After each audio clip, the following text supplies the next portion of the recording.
noches a todas las personas que ven y escuchan nuestro programa. Hablemos de ecología. Estos dos últimos programas los hemos hecho recopilando una información gráfica y audiovisual, en realidad, que tuvimos con Ecologistas en Acción, con el tema de la biodiversidad y con el tema de las fotografías realizadas por don Manuel en el mundo de las aves, y la de biodiversidad, que fue con nuestro amigo Pepe Sillero. Hoy vamos a seguir nuestro programa con una persona que yo diría que es, aunque a él no le guste que lo diga, de las personas que más sabe de medio ambiente de aquí de Baena, a nivel de flora, de fauna, de caminos, de montañas, de laderas, de la subbética. Y esa persona es miembro de Ecologistas en Acción desde el momento de su formación, un socio fundador de Ecologistas en Acción. Les estoy hablando de mi amigo, querido y compañero Manolo Luque Urbano. Manolo, buenas tardes. Bien, buenas tardes. En realidad te digo buenas tardes y es un secreto que no es a desvelar, porque el programa lo grabamos lógicamente por la tarde, aunque se emite por las noches, ¿no?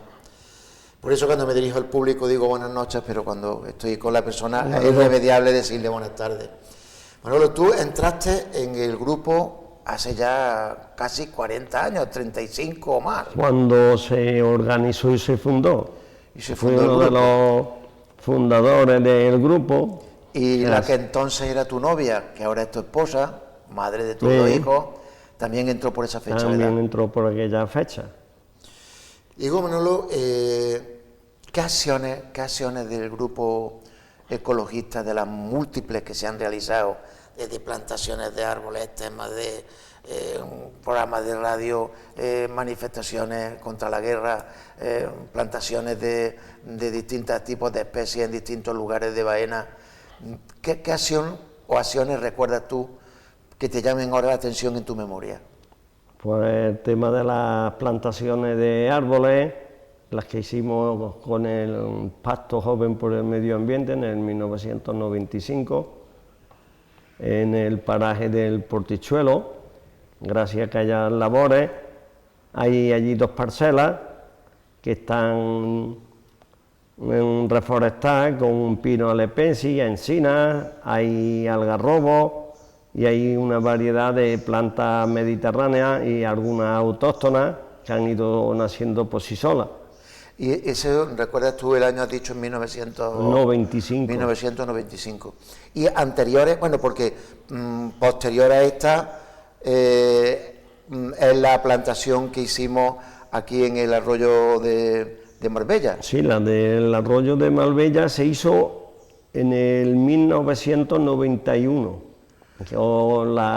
que plantemos 100 y algo de árboles y adelfa, que son los álamos blancos que hay en el paraje de la Ermita Los Ángeles. Efectivamente, que hay que decirle a todos nuestros oyentes que ese paraje, y no lo digo por echarle flores al grupo ecologista, pero junto con la acción del Ayuntamiento, la Confederación Hidrográfica del Guadalquivir, y muy especialmente, por qué no decirlo, la acción de Ecologistas en Acción, pues se repobló una zona que en aquella época, ¿verdad, Manolo?, estaba totalmente devastada de árboles, no había nada. ¿Cómo recuerdas tú aquella zona? Aquella zona, pues antes de hacer estas labores de reforestación, estaba sobreexplotada con las cabras, era salida y entrada de los cabreros por allí, y las cabras que les gustan levantar y castigan mucho a las matas, pues estaba hecho bicarbonato. Aquello costó muchos disgustos con los cabreros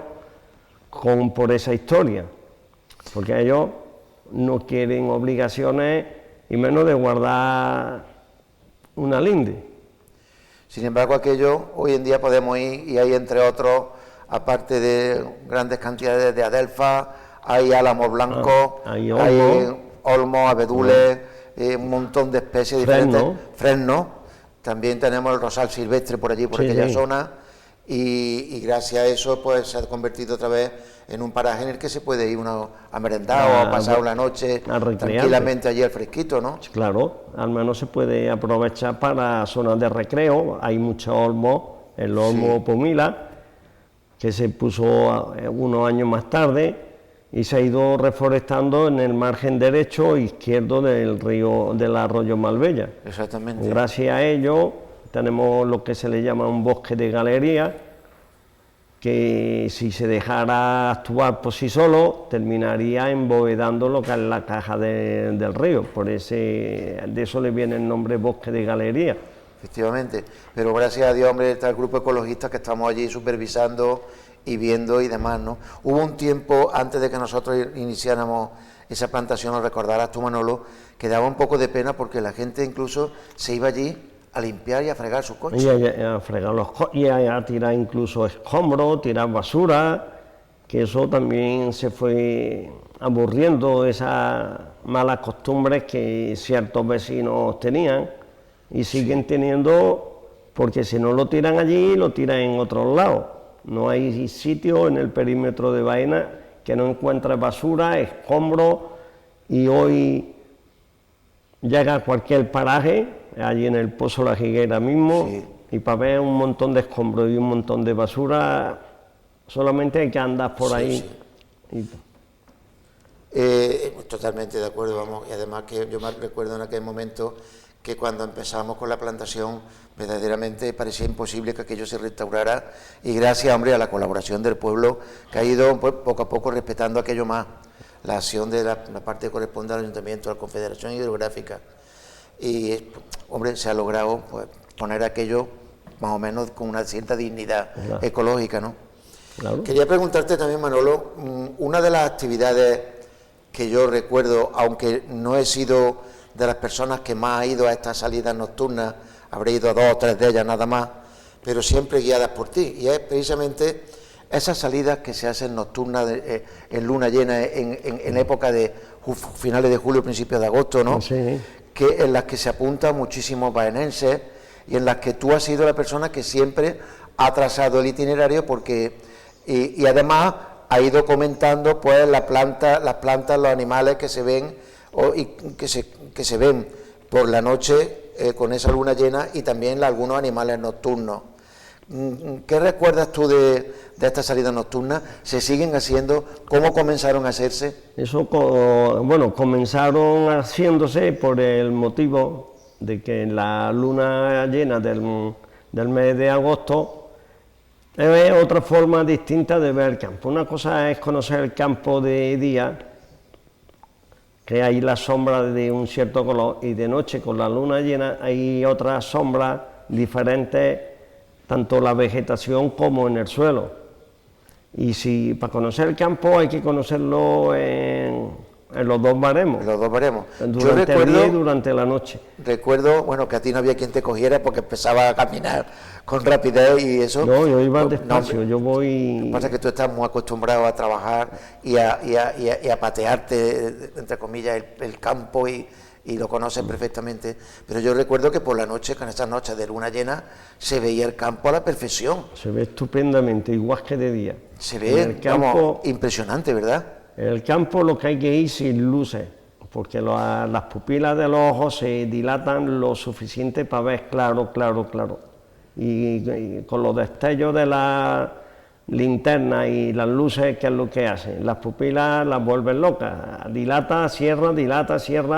Y ves peor. Y ves peor, es que no llegas a ver nada, te apagan las luces y no ves nada. Cuando tú te acostumbras a andar de noche sin luz, es más difícil y más bonito, porque sin duda es más bonito. El que esté por ahí en el campo no te va a ver, te puede escuchar, pero no te ve por dónde te mueves, o viceversa. Y si vas con luz, pues te están viendo desde kilómetros. Claro, se ve. Entonces, si no quieres... Nosotros íbamos a correr a unas pruebas del Coronel Tapioca, que se hacía una etapa de noche, y venía una profesora de suero con la dichosa linterna, y le dije yo, digo, mira, va a apagar la linterna, te pega, digo, tú ves los que van ahí delante, ellos no abren el camino, y aquellos que vienen detrás de nosotros, cuando no vean tu destello de tu linterna, no saben, no van a averiguar por dónde demonios nos hemos metido. Exactamente. No deja rastro. No deja rastro. Digo, Manolo, esos itinerarios, esos caminos, esas trayectorias, tú las estudiabas tú en tu casa previamente, ¿no? Yo lo hacía siempre un día anterior a la actividad, que yo conozco bien el terreno, pero el día anterior, por si se ha rodado en esa ladera de la sierra un peñón o la rama de un árbol, para intentar de que no haya obstáculos sobre la marcha. O sea, tú lo trazabas en tu casa y lo hacía el día anterior. Lo hacías tú antes previamente, sí, ¿no? Lo hacía yo solo, hacía todo el recorrido y lo visuaba todo. Y más que todo por ver los obstáculos, cualquier alambrada, cualquier cosa de esta. Que no sea que llegue de noche y alguien se enganche con un alambre y se raje la ropa o te raje la barriga o un brazo con un alambre de espino. Efectivamente. Entonces, los recorridos hay que hacerlos siempre uno o varios días anterior a la marcha. A la marcha en la que vaya cualquier ciudadano que puede ser que tenga poca experiencia en esas caminatas y para que no se encuentre con nada de obstáculos. Ahí es que hay personas que la poca experiencia que tienen la han desarrollado durante el día, durante la noche lo llevas por ahí a ciertos sectores de la sierra y le das 3 vueltas y no saben concretamente en dónde se encuentran. ¿Y qué enclaves fundamentales, qué puntos fundamentales, Manolo, trazabas tú? Me gustaría que lo describiera un poco para que nuestros oyentes supieran y nuestros televidentes supieran por dónde íbamos las personas que caminábamos esas noches de luna. Hicimos una en concreto que subimos desde Suero el camino de las Majas hasta las Majas de Cabra, las Majas altas. Entonces, de todas las formas, aunque yo conozco bien esos caminos, me gusta hacerlo, porque puede haber las ramas, allí hay una zona que hay almendros, hay alambrar, vaya caiga un alambre nuevo, que no lo has visto. Y pueda herir a alguna persona. Esos alambres son los que, por desgracia, a veces rajan al que pasa distraído y no lo percata. Entonces, Manolo, cogíais se cogían las Majas y después llegábamos a las Majas. De las Majas se bajaba en dirección del Porje de la Nava a un porje pequeño que hay allí que se le llama el Porje entre Pozos, porque van las lindes y la Alhambra por el centro de la finca y hay un pozo que una parte es de un vecino y la otra parte del otro vecino, y ambos pueden coger agua sin usar motores grandes, pues si va el ganado, que puedan beber agua uno y que pueda beber el agua al otro, que no se desperdicie. Sí. Y después de allí íbamos a las chorreras, que están en el término de Suero. De las chorreras subíamos a Piedras Llanas, de Piedras Llanas cogíamos la antigua verea, que va a dirección del Cortijo de las Porqueísas, pero todo eso es muy fácil comentarlo. Luego hay que recorrerlo. Luego hay que recorrerlo y de noche en esas zonas boscosas hay que saber orientarse, hay que saber por dónde el camino va. Te metes en esas zonas boscosas y es que no ves nada más que sombra. Sí. Y una vez que he llegado a ese último lugar que indicaba, supongo y que también lo he vivido, que pasábamos por algunas fuentes naturales para que la gente pudiera reponer el agua, ¿no? El Cortijo de las Porqueísas, íbamos buscando la Fuenfría. De la Fuenfría unas veces cogíamos dirección del Cortijo del Barranco y abajo está el nacimiento de la Zarcilla. Eso es unos 20-25 minutos entre una fuente y otra. Entonces cualquier persona, aunque no lleve agua, 20 o 25 minutos lo aguanta sin ningún problema. Y más de noche, que no se suda tanto. Y estas jornadas se comenzaban en torno a la medianoche, o sea, sobre las 12 por ahí, ¿no? Sí, esta en concreto era nos íbamos de Baena a las 11 de la noche. 11. ¿Y cuándo se volvía de nuevo? Al amanecer el día siguiente. Sobre las 6:30, 7 de la mañana. Al amanecer, más de una vez, en lo alto del Portillo Moreno, habíamos estado sentados esperando amanecer, ¿no? A amanecer. Eso fue en la primera jornada que hicimos de la marcha nocturna, la segunda, tercera jornada. Sí. Yo tengo un recuerdo muy bonito porque efectivamente, como tú bien dices, salíamos más o menos sobre el 11:30, 12, y se volvía amaneciendo y estabas toda la noche caminando y no te dabas ni cuenta. Claro. En el sentido de que ibas caminando hasta que llegabas ya al último enclave y de ahí ya pues se cogían la persona o la bici o el coche, lo que hubieran dejado, ¿no? Sí, sí, más que todo los coches que se quedaban allí muchas veces apegando al llano del Moro, que era el punto de arranque de la marcha y era el punto ya de terminación. Manolo, ¿y qué cosas puede oír en cuanto a animales se refiere uno por la noche en el campo? Ya no solamente en estas salidas nocturnas que hacíamos, sino ahora mismo, por ejemplo, en esta fecha, en mayo, ¿qué se puede oír por la noche en el campo? Por esta época están criando los autillos, los búhos reales, hay alguna vez como el gallipán, no, a ver si me lo... Es que este pájaro es un pájaro nocturno muy chico, parece que cuando vuela va borracho. Sí. Con cabra no sé nada.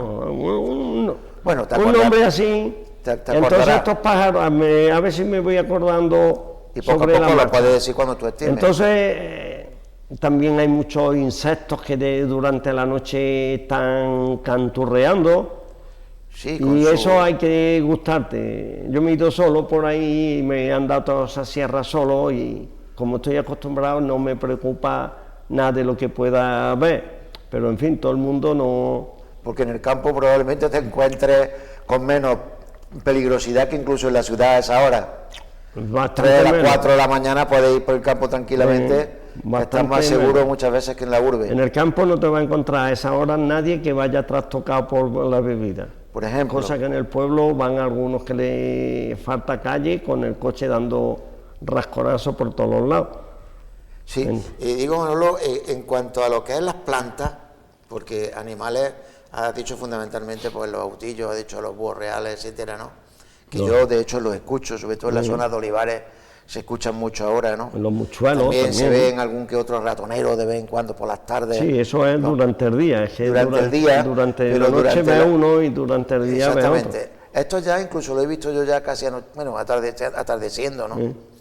En cuanto a plantas, así que tú veas que son, porque de plantas sé que eres un auténtico fenómeno. Yo soy biólogo y no me acerco a ti en cuanto a conocimiento vegetal, ni a la sombra de tu piel. ¿Qué plantas, ya tanto 7 días como de noche? ¿Qué plantas, digamos, autóctonas tenemos aquí en Baena que desconocemos? Y te voy a poner un ejemplo que a lo mejor la gente no la conoce, esa planta, que es el sumaque. Que es la planta que daba nombre a nuestra revista ecologista. Sí. El sumaque, que servía para curtir pieles. El sumaque es una planta autóctona que también se sembraba en las latitudes entre el término de Suero, Baena, allí para las cumbres de Nueva Cartella, porque durante el verano, cuando había poca mano de obra en el campo, había molinos que extraían la savia del sumaque para encurtir pieles. Y compraban el sumaque, la gente lo cortaba en pañetas, en costales, y lo vendían. Entonces las extractoras de sumaque, había una en el cortijo de los Balanchares, que hasta montada hasta 20 o 25 años atrás. Relativamente poco, ¿no? Y esos son unos molinos que había, que las piedras eran dentadas. Entonces... Tenía unos dientes, ¿no? Tenía unos dientes y las piedras iban superpuestas una sobre otra, con unos engranajes, y se le iba metiendo el mismo proceso que se hacía con las cañadas de azúcar. Meterla entre dos piedras. Y aplastarla, presionarla, ¿no? Y al presionarla desprenden el jugo. El proceso más o menos el mismo. ¿Y ese jugo lo utilizaban aquí en el tinte, por ejemplo? Eso en los curtidores. En Baena había varios curtidores. Estaba el de Paquito, el de los Toscares. Ese tenía un curtidor al lado de la antigua piscina de Baena, que le llamaban Paquito del curtidor. Otro tenía Enrique la Bardonero, entre lo que es el arroyo de Manosalva, por debajo del pilar de Pedro Muñoz. Había otro curtidor de pieles, y en Baena había 2 o 3 curtidores Por lo menos 3 curtidores de pieles. Y con esta planta es con lo que, digamos, le daban color a las pieles, ¿no? Ese color que tiene las pieles cuando están curtidas es gracias a la savia de esa planta, del sumaque, que es rojizo y tiene un sabor raro. Sí, nosotros de hecho, recordarás, no sé si fuiste tú quien lo propuso, porque ya hace de esto casi 40 años, pero cuando empezamos a pensar en un nombre para la revista nuestra de Ecología y Medio Ambiente, de Ecologistas en Acción, pensamos precisamente en llamarle sumaque. El porque es una planta autóctona propia de aquí de Baena, ¿no? El sumaque es una planta que, según los libros de historia sobre la vegetación, el uso de ella, aparte de ese, dicen por ahí que hay libros y hay ciertos conocimientos porque se han encontrado. Los romanos lo usaban los racimos del sumaque, donde están las semillas, lo llenaban con vinagre, lo dejaban macerar un mesecillo, 40 días o algo más, y se lo comían como el que se come una corneta picante. La verdad que yo lo he probado eso y se te salta casi las lágrimas, tiene un sabor... digo que se te salta la lágrima cuando te comes una cebolla, por ejemplo. Lo mismo. Muy picante, muy picante, ¿no? Daño no hace, pero no estamos acostumbrados a eso. ¿Y eso que lo utilizaban como aperitivo en la comida? Sí, eso como un aperitivo, como el que se toma una cerveza y se come un pimiento de esos picantes, un ejemplo. Lo mismo, el mismo uso, porque en aquella época no había cornetas y cosas de estas. Esto vino algo más tarde. Y lo utilizaban como elemento... Y lo usaban. Sí, digo, Manolo, otro tipo de plantas así que puedan resultarle curiosas a las personas que nos ven y nos escuchan, que yo sé que tú conoces montones de plantas, porque yo he ido contigo multitud de veces al campo y pisas una planta y dices, cuidado que esa planta se llama así, esto sirve para esto, para esto, para esto. ¿Qué tipo de plantas poco conocidas? Destaca 2 o 3 de ellas y nos cuenta un poco su historia. 2 o 3 plantas que hay aquí en Baena que sean poco conocidas por la gente. Aquí hay una que es poco conocida, no aquí, incluso a nivel de provincia, que le llaman las colmenillas, unos farolillos en tipo de colmenilla. ¿De color violeta? Así un color, como tirando como ese color que da la granada, un granate. Sí, granate. Para 2 colores. Sí, por un color violáceo oscuro, granate, sí. Y es igual que sube a unos 30 centímetros del suelo. Cuando abre la flor, cae la campanilla que tiene, y esa planta es una planta hasta difícil de encontrar. Yo es que he ido viéndola una vez aquí, otra vez allí, otra vez en el otro lado. Y tú vas notando que es más escasa que antes, ¿no? No, este año me he quedado sorprendido porque he dado en un sitio que parecían que la habían sembrado. Allí ya no entra ganado, ya no, aquello está muy tranquilo. ¿Eso puede tener alguna relación con la época esta última que ha habido de lluvia? Claro, que tiene relación, porque muchas plantas se han aletargado. Los nardos, un ejemplo, nacen en la orilla de los ríos, pero se ve que el campo está cubierto de semillas de esas por todos los lados, y los nardos de la Sierra de Baena, este año, el nardo es una planta tóxica que no se debe, que la coge y no pasa nada, lo que no debe es de morderla o que el jugo a lo mejor te llegue a la nariz o a la boca. Lo que no te debe de llegar es a la boca. Y este año los nardos han invadido. Hay parcelas que parece que la han sembrado. Y lo mismo que hay parcelas, aunque ya se están secando, de margarita de esta amarilla, todo plagado. Amapolas también he visto yo muchas. Amapolas hay campo entero. Y sitios que dice, si no se echa herbicida, hay casi por todos los sitios. En los sitios que se echa herbicida no hay ni amapola ni hay variedad de flores. Las flores, la multiflora, que se le llama a todo esto, la hay en donde no se echa herbicida. En los agricultores que están un poco equivocados. Hay algunos que echan herbicida y después van y desbrosan la finca. Si va a desbrozar la finca, no le eche herbicida. Te ahorra los dineros de los potingues y envenenar el suelo. Y el perjuicio medioambiental. Y envenenar el suelo, que a la larga los herbicidas también le perjudican a los olivos, aunque crean que no. También están por la propia agua subterránea, cuando llueve el Claro. herbicida se va por los acuíferos. Son residuales y a veces los almacenamos en los pantanos y no es nada de bueno que llegue a los pantanos Sí. los herbicidas. Y Manolo, en este orden de que estábamos con el tema de algunas plantas, ¿destacaría alguna otra planta así más que pueda ser? Hay una que no se conoce mucho, que se llama la lengua de ciervo. La lengua de ciervo es un helecho que mide en la hoja unos 80-90 centímetros de larga, Lugares húmedos, supongo, ¿no? en lugares húmedos y sombríos. Esto se cría en los rajones, en Sierra de Gaena, los rajones le llaman en Carcaboya, que es el paraje. Aquí en Baena no lo ha encontrado, ¿no? Aquí no la encuentro yo.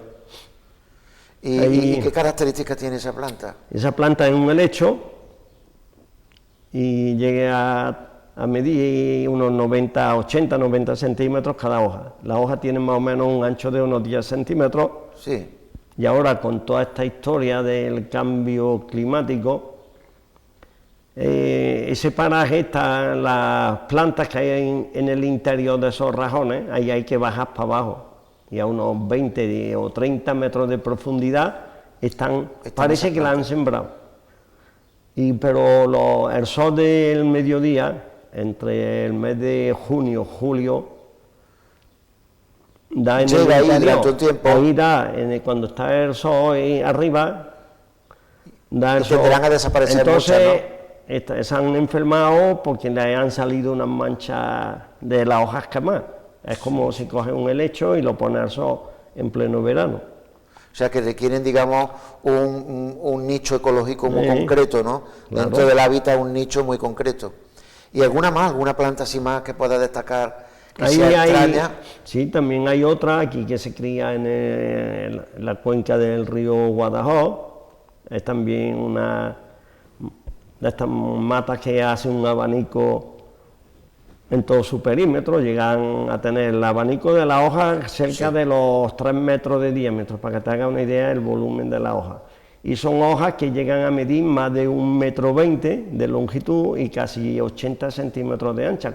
Te sirve de paraguas una hoja, se lía a llover a mares y te sirve de paraguas, no te mojas. ¿Y el nombre vulgar de esta planta has dicho que es? El nombre vulgar es un poco complicado. Aquí le llaman algunos ganaderos, porque como no saben el nombre, la de la hoja grande. La de la hoja grande, ¿no?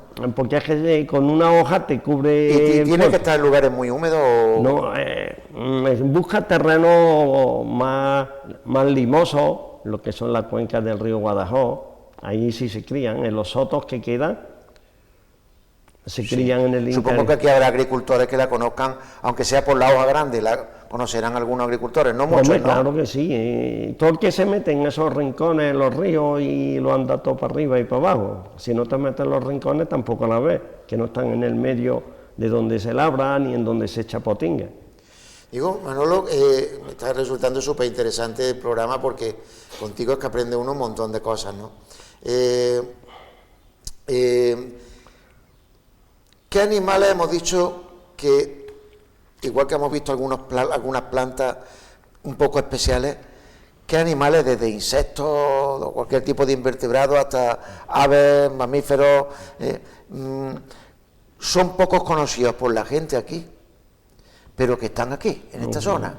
Bueno. Porque hace un tiempo hablábamos de lo que es los jabalíes, El jabalí, la jineta, el meloncillo, el meloncillo. Que- Estos animales se siguen viendo todavía aquí, todavía lo hay aquí, que los quieren exterminar. pero que hay intereses por exterminarlo o algo. Hombre, hay intereses entre los que les gusta la cacería y los que les gusta conservar la fauna. Porque digamos, se comen lo suyo, ¿no? Que dicen Los que cazadores dicen que estos animales se comen lo suyo. Se comen lo suyo. Estos animales se comen siempre los animales que ya tienen problemas. El conejo que se rompe un pie o le pegan un tiro, se queda mal herido y llegan a ellos y se lo comen, quitan pues, las infecciones, las enfermedades, Sí. y de camino sirven para limpiar el campo. La jineta es otra que le pasa lo mismo. Hay turones en la sierra de Luque mismo, fotografié yo uno negro que medía por lo menos 80 centímetros. Sí. Allí, ¿te acuerdas? El cortijo Sí, de sí, la sí. Grajea. Grajea, sí, sí, Ya, sí. pues en ese paraje lo he visto yo eso. Y aquí en el Marbella, que hemos estado hablando antes, esta zona que logramos recuperar poquito a poco, en gran parte, hombre, por el trabajo de ecologistas en Acción Baena. Yo he visto ahí mamíferos de este tipo que tú estás hablando ahora mismo, pero me gustaría que destacara aquellos que más se ven por esa zona. Porque miedo no tiene que tener la gente, porque estos animales cuando ven humanos supongo que se irán. Ellos siempre ponen tierra por medio, porque saben que el ser humano tiene muy mala condición. Y como no se fían del ser humano, ¿qué es lo que hace? Pones tierra por medio, irse. Eso le pasa a los jabalíes, le pasa a las cabras monteses, le pasa a las jinetas, le pasa a cualquier animal. Las comadrejas son los animales que a veces se acercan más al hombre. Yo he estado por ahí en esos arroyos. Son los animales que se meten en los huecos De los troncos para comerse otras especies. E incluso insectos, porque la comadreja también mata bastante insectos. Entonces yo estoy por ahí sentado y he sentido a veces un tamareo cerca, y una vez y otra, hasta que he conseguido, mirando hacia atrás, con movimientos suaves, hasta que la he visto cerca allí corriendo para un lado y corriendo para otro, porque cuando captan la presencia humana y ven que no le hacen mucho caso, tampoco se esconden. Sí, sí, sí. O sea, si ven que tú vas a lo tuyo, digamos, también ellos Claro, van a lo suyo, aunque esté suyo, cerca, ¿no? Y aunque esté cerca, y no, que los animales, las culebras, le pasa eso también, si tú no le haces mucho caso, los animales no... ¿No has tenido alguna vez una culebra de estas que dicen que es mortal? Las culebras no son mortales, las culebras... Bueno, que es mortal, que es muy peligrosa, ¿no? No, las culebras ni son peligrosas. No, la culebra no, me refiero La víbora. a la víbora. La víbora. Estaba confundiendo ahora mismo. La víbora, porque aquí dicen, y no esto es alarmar a nadie, que ahí se ven algunas por la sierra, ¿no? Bueno, a verlas las hay, pero para ver una víbora... Y además que te ataque es No, muy complicado, atacarte ¿no? no te ataca ninguna. Si tú no la pisas, si tú la pisas, ella se vuelve, se defiende y te va a morder. O va buscando espárragos y va como van algunos, que lo único que ven es la esparraguera, y meten la mano, y si ella no se ha dado cuenta que tú llegas, si ella se da cuenta, se va. Pero a veces la sorprende. Si la sorprende y va a cortar la espárragos, eso pasó en Luque, al meter la mano, y le mordió a un vecino de Luque en el brazo. Una víbora. Una víbora, pero una persona adulta no se va a morir. Vamos, que tú vienes corriendo en tu coche a urgencia y rápidamente te pones un antídoto, ¿no? Y los antídotos, los sueros antiponzoñosos, no los tienen en los ambulatorios. Los sueros antiponzoñosos se guardan en unos laboratorios en Madrid. Entonces, ¿esa persona que le pica?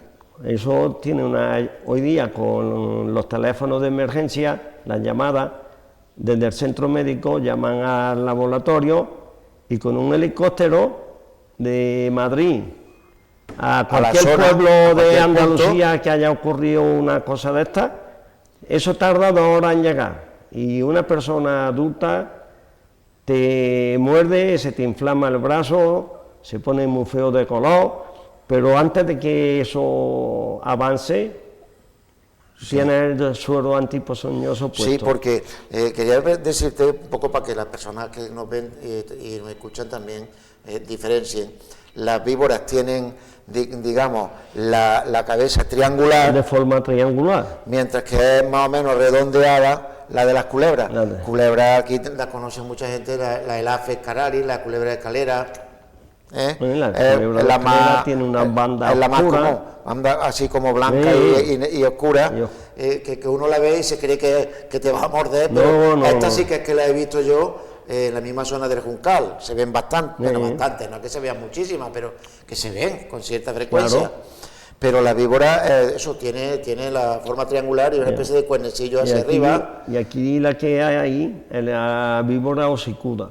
Exactamente. La víbora hocicuda tiene la nariz levantada hacia arriba con un cuernecito. Es chiquita, una culebra, o sea, una culebra, una serpiente luego es un pequeñita. animal muy de vista, es hasta desagradable, tiene una escama poco llamativa, cosa que las culebras son de mejor color y gustan, mira qué bicha, mira qué brillo, y te paras a verla, pero la otra la ves y... Pero que no se asusten porque incluso las víboras huyen del ser humano, y por esta zona pues prácticamente es que no existen, o sea que no se van a ver. Ni en la sierra están esperando que tú llegues. Ni en la sierra de Suero tampoco están esperando a que tú llegues allí, voy a morderte, no, uno va por su sierra tranquilamente andando y allá cuando escuchan, pum, rápidamente se van, ¿no? El tamareo del caminar y se quitan del medio. Exactamente. Quería preguntarte... Muy bien, con estas palabras de Manuel Luque damos por finalizado el programa de hoy, una entrevista larga, por eso hemos tenido que dividirla en dos partes. Con estas palabras, como digo, de Manuel Luque terminamos esta primera parte. Manuel Luque, miembro de Ecologistas en Acción desde hace ya prácticamente 40 años, un hombre que se ha dedicado a la agricultura, al pastoreo, un hombre que conoce el campo, yo diría, como no lo conoce nadie en Baena. Así es que con el último, digamos, mensaje de Manuel Luque, damos por terminado nuestro programa, emplazándolo para la próxima entrega en la que continuaremos con la entrevista a nuestro compañero invitado de hoy, que hay que decir que tuvo la gentileza desde el primer momento de estar a nuestra disposición y de estar hoy con nosotros. Muchas gracias por su atención y muy buenas noches.